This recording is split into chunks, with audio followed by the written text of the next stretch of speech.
I'm Victoria. Standing on this grand stage, holding the prestigious award in my hands, I can see the shock on my father's face through the camera. He's surrounded by his friends and business associates, the very people he had lied about me to for the past decade. The room erupts in applause, but all I can think about is how far I've come from that broken-hearted girl. Let me take you back to when it all started. I was 21, in my final year of college. I got accepted into one of the most renowned engineering programs in the country. The excitement was short-lived when I realized I needed financial help to pursue it. My family was wealthy. My father, Henry, was a well-known entrepreneur in the city, and my younger brother, Ryan, 18, never had to worry about money. He was gifted a luxury car on his high school graduation, and his college tuition was paid in full even before he applied. There was a family gathering at a fancy restaurant to celebrate my grandfather's 75th birthday.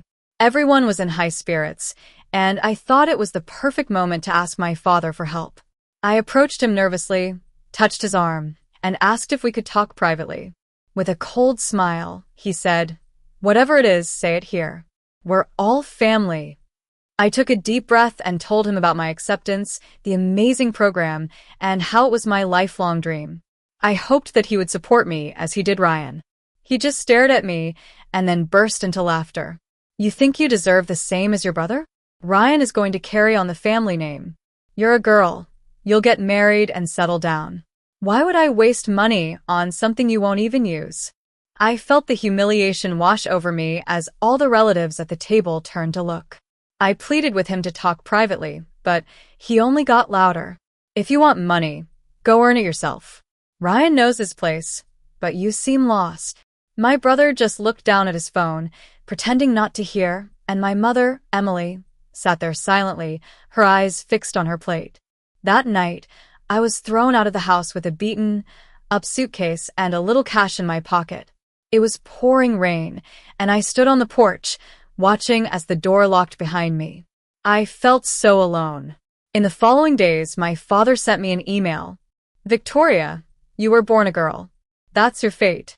You have no right to demand what your brother has. Ryan is our family's future, and you're just someone to be given away. Don't contact me until you're ready to apologize for embarrassing me."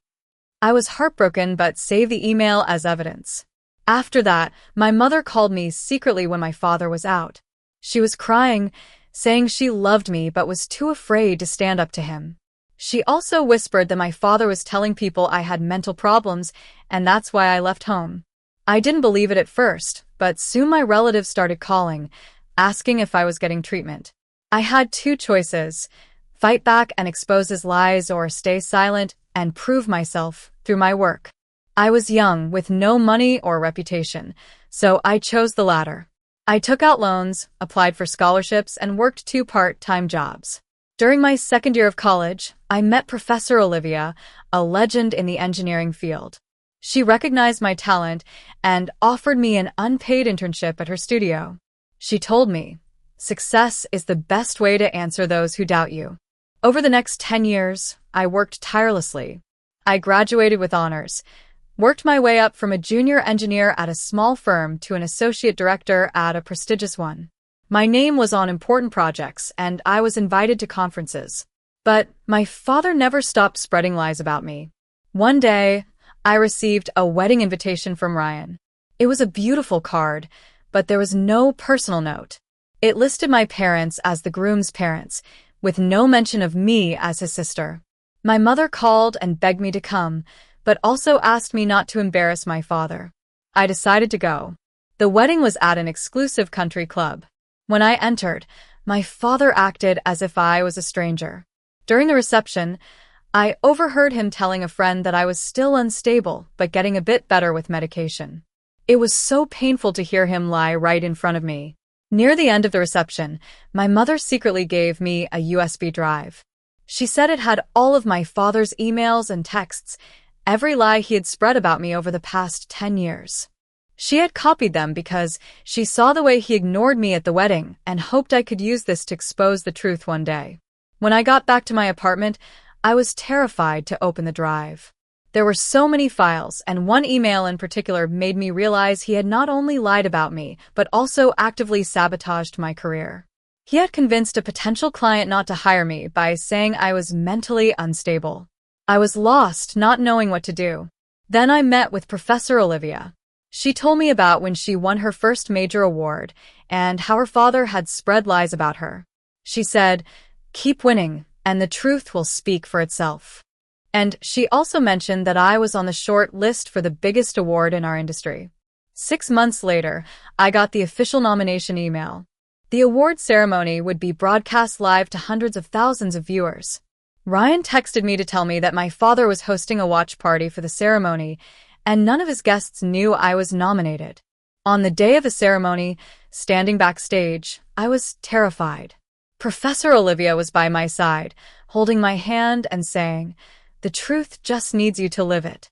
When my name was called, I walked onto the stage.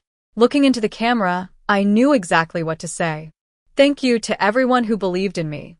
But I also need to say that my father spent the last 10 years telling everyone I was mentally unstable and couldn't hold a job.